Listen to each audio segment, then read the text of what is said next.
Good morning. Good morning. You know, I want to give us all applause for being here, remembering to change our clocks, and living with 1 hour less of sleep. So, yay for us! Yay for us! It's really my delight to be here. I'm so glad that Reverend Jerry is taking the weekend off, because I get to come. To share this wonderful community. But I have to tell you, I've been watching his Facebook posts, and he's having a great time. So, but you know, he works hard, and he deserves this. So I just think we're all winners all the way around. So, but let me catch up here.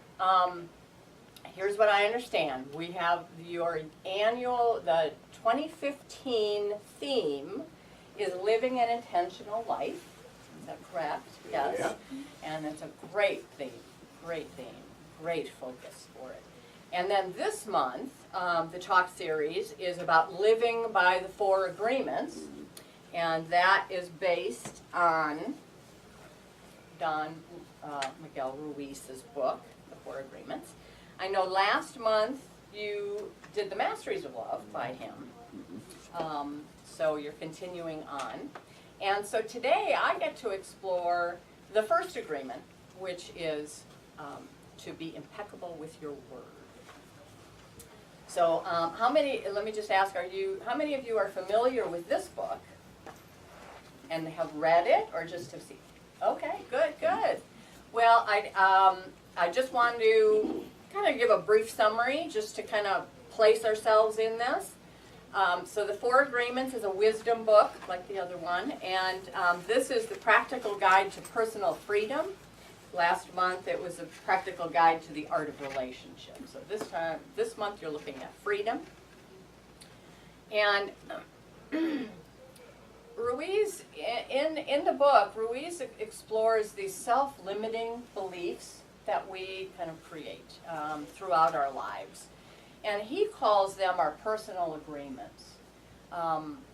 They're unconscious agreements that we've made, and they are really, because they're based on self-limiting beliefs, he says they really rob us of joy and really stop us and create a lot of suffering. So he says the agreements, these personal agreements, they make up how we think, how we feel, how we see the world, and all of that, and they really do not serve us. But the good news is, by recognizing the source of these agreements, we can break them and not feel so small and return to the power that we are. So these are all very science of mindy kind of ideas, right? Which we love. Just with a little bit of different language.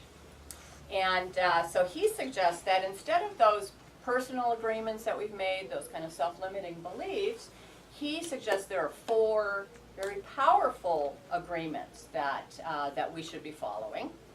And they're based on power instead of on fear. Because those old beliefs and old agreements are very fear-based. These are based on power. And they are, be impeccable with your word, don't take anything personally, don't make assumptions, and always do your best. And he promises that if you follow these agreements, your life will be absolutely transformed. Who doesn't want that, right? All right, so let's just dive right into that first agreement then. Be impeccable with your word. I love that our word leads the list, because really, I don't think there's anything, you can't really have the others without that. You know, as religious scientists, we know the power that our words have, right? We speak our words, our affirmations, we set the law in motion. These are all the terms that we use. We recognize the power of the word. And, you know, even the Bible recognizes it, right? I mean, in the beginning was the Word. I mean, God created the entire world through a word. So it's a very important concept. Ruiz writes, the word is not just a written symbol. The word is a force. It is the power you have to express and communicate, to think, and thereby create the events in your life. Right? It's a force. It's not just a symbol. It's not just a sound. And it creates the events in your life. Change your thinking, change your life. Change your words, change your experience, right? We all know that. And yet, are we using that, right? You know, Ruiz says, your word is pure magic. But it can be white magic and it can be black magic. I mean, we know our words can be healing and uplifting and transformative. And they can also be divisive and quite painful, right? It reminds me of the fundamentalist minister who one Sunday he was raving about sin and admonishing his congregation for their unworthiness, right? And he says, in the eyes of God, you are but dust. And as he paused to take a breath, a little child's voice came back from the sanctuary. Daddy, what is but dust? What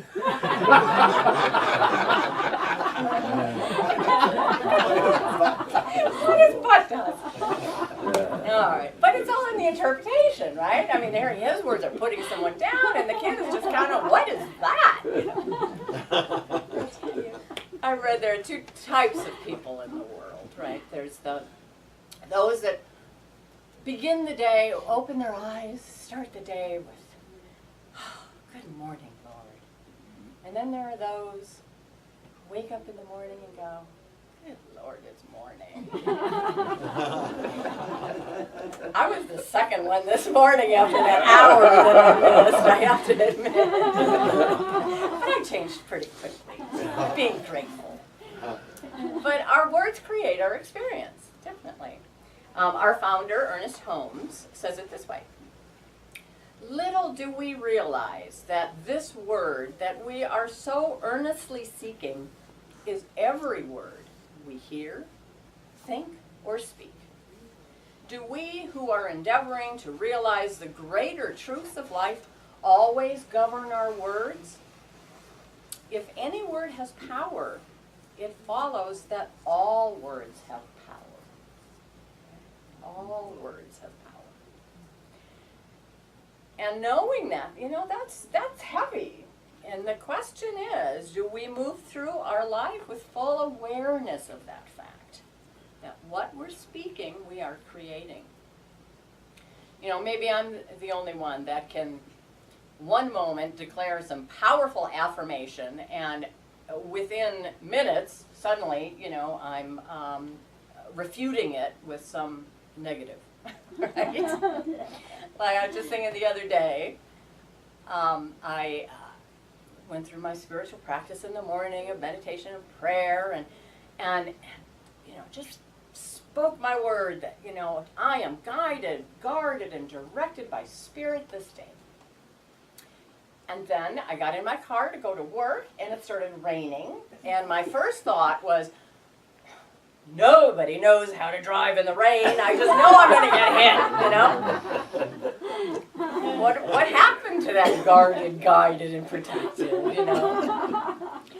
Fortunately, because I was working on this talk, I heard myself and went, okay, no, I'm not going to get hit, and I didn't. But again, you know, we immediately, so easily, we come out of that.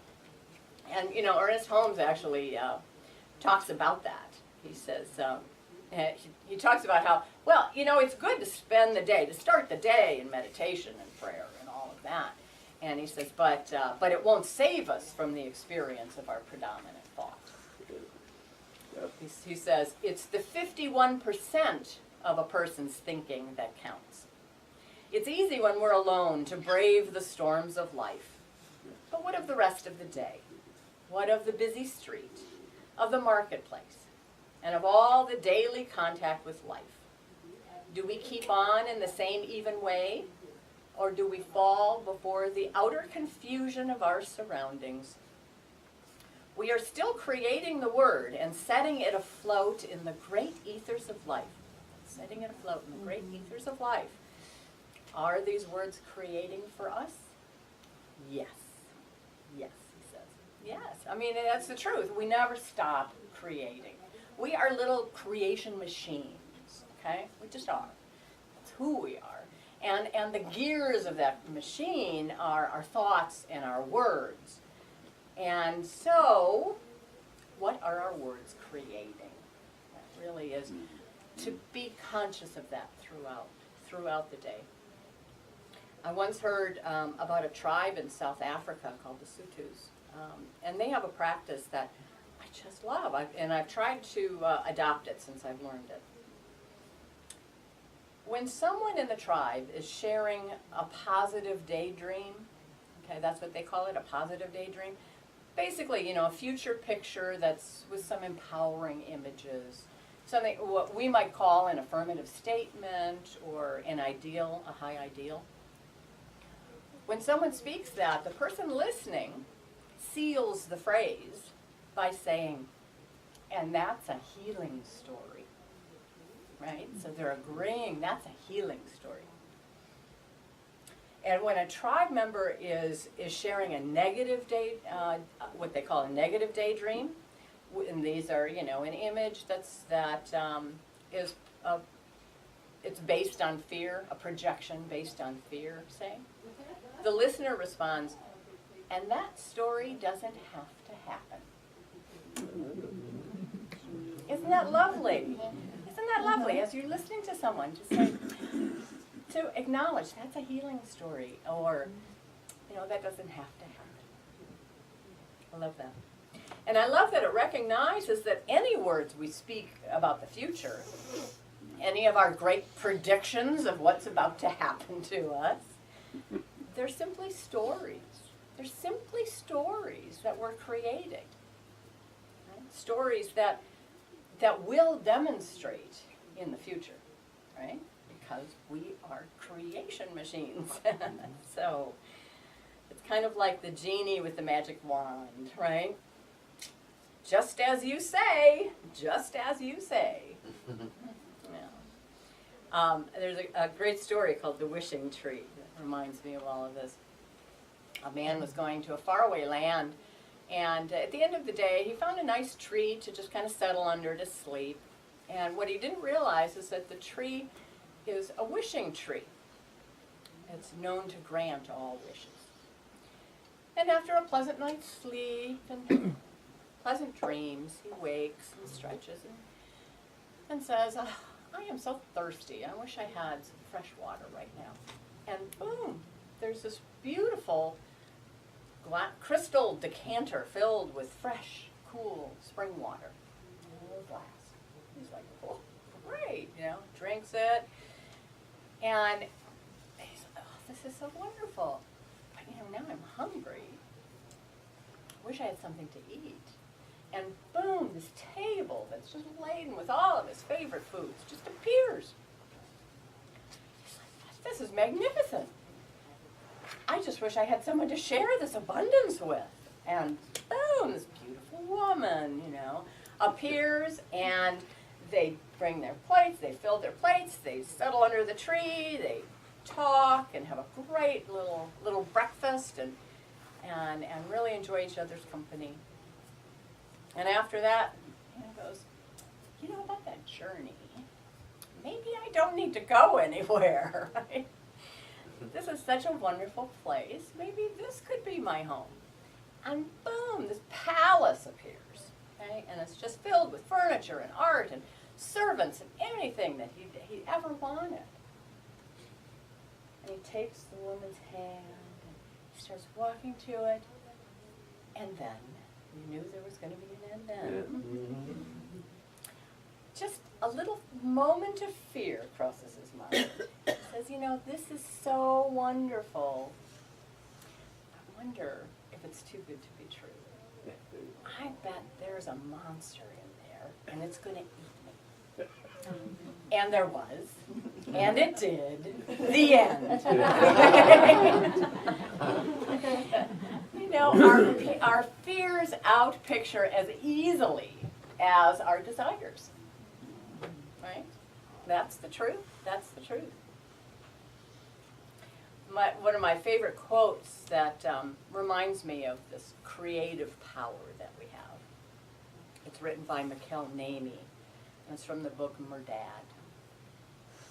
And, you know, I often get choked up, so if I get choked up, that's okay. So it goes like this. Think as if your every thought were to be etched in fire upon the sky for everything and everyone to see. For so in truth it is. Speak as if the entire world were but a single ear, intent on hearing what you say. For so in truth it is. Wish or do as if your every deed were to recoil upon your head. For so in truth it does. Wish as if you were the wish. For so in truth you are. Live as if your God himself had need of you for his life to live. For so in truth he does. That touches me so deeply. The truth of that, and especially that last line, for God does have need of us for its life to live. This is what we know. This is what we know. And spirit and the law is that single ear intent on hearing what we have to say. Right? And it always says yes, even better. And that's power. And that is the power of the word. The power of the word. So, be impeccable with your word, right? It brings us right back to all that. But I do want to look at the word impeccable for a minute. It's kind of an old-fashioned word. We don't really use it much these days. But it comes from the root.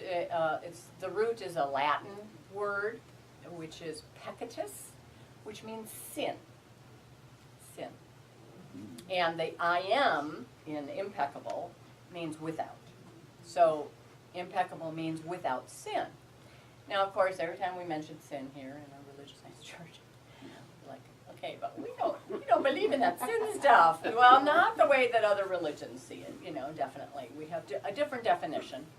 And our definition comes more from the original use of the word, which comes from archery. So it really, to sin is just simply to miss the mark. To miss the mark. Well, Ruiz defines it this way. He says, a sin is anything you do which goes against yourself. Anything you do which goes against yourself. Okay? So how would we do that? What is that? How do we go against ourselves? Well, let me count the ways. I wish it were that hard to, But when I judge, when I blame, when I lash out in anger, when I condemn, when I spread rumors, all of these things are ways that we go against ourselves. They're forms of self-rejection, really. And although you may think that, well, it's focused on others, it's actually creating self-hate. That's what that does. In Science of Mind, we understand this through Science of Mind because we know that we are all one. So if I judge you, I'm only judging myself.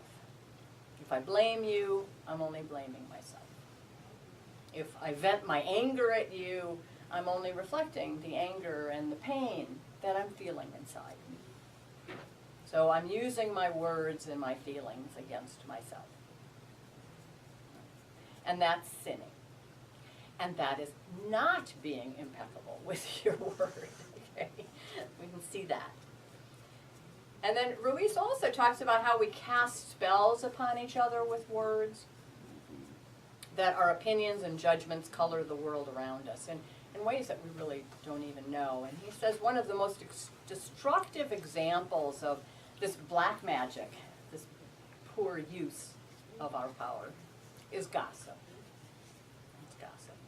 He points out that we learned how to gossip by, again, that agreement, that early agreement about things. So, as children, we're talking playgrounds, we're talking, and then even as adults, we learn that.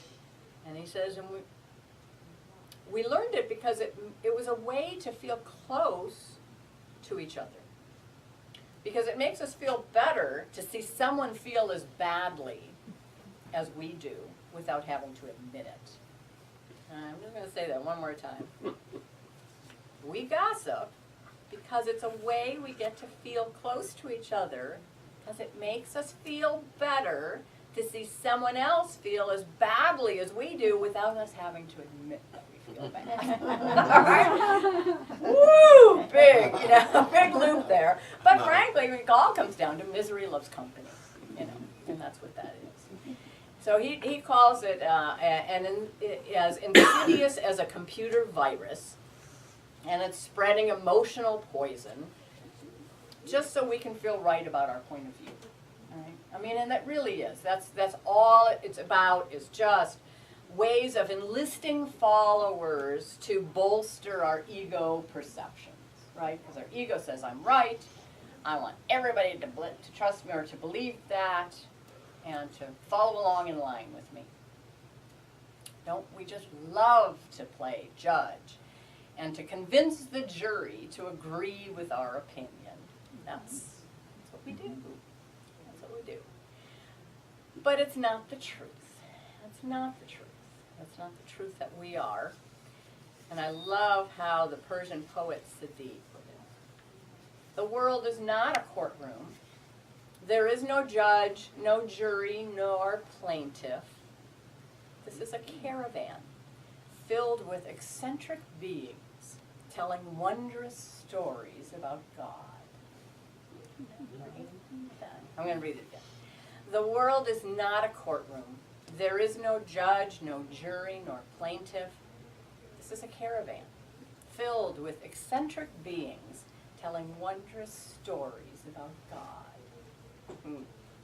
And that really is the truth, with the capital T. That's what we are. We're traveling together on this spaceship Earth, right? Uniquely different, and yet divinely one. Divinely one. And so the challenge is to speak from that truth, to speak from that knowing, to speak from the heart, to speak from love. That is how our word becomes impeccable. Here's the advice that Ruiz offers. Use the word to share your love. Use white magic, beginning with yourself. Tell yourself how wonderful you are, how great you are. Tell yourself how much you love yourself. Use the word to break all those teeny tiny agreements that make you suffer. Right? So let's use some white magic. Do you think that's possible? Sure, why not, right? So I offer you this challenge then, to use some white magic in the morning when you dress, all right? I invite you to take just a conscious moment as you look into the mirror in the morning and recognize your magnificence. Just recognize that you are magnificent. Just take 2 minutes and speak words of love of yourself aloud, strong and clear. Okay? And words like this. So repeat after me. I'm going to give you some to use tomorrow morning. I am beautiful. I am beautiful. I am a unique and magnificent expression of spirit. I am a unique and magnificent expression of spirit. I am love. I am love. I radiate love. I radiate love. Love goes out before me this day. Love goes out before me this day. And lays a path of joy and harmony. And lays a path of joy and harmony. I am impeccable with my word. I am impeccable with my word. And so it is. And so it is. Thank you.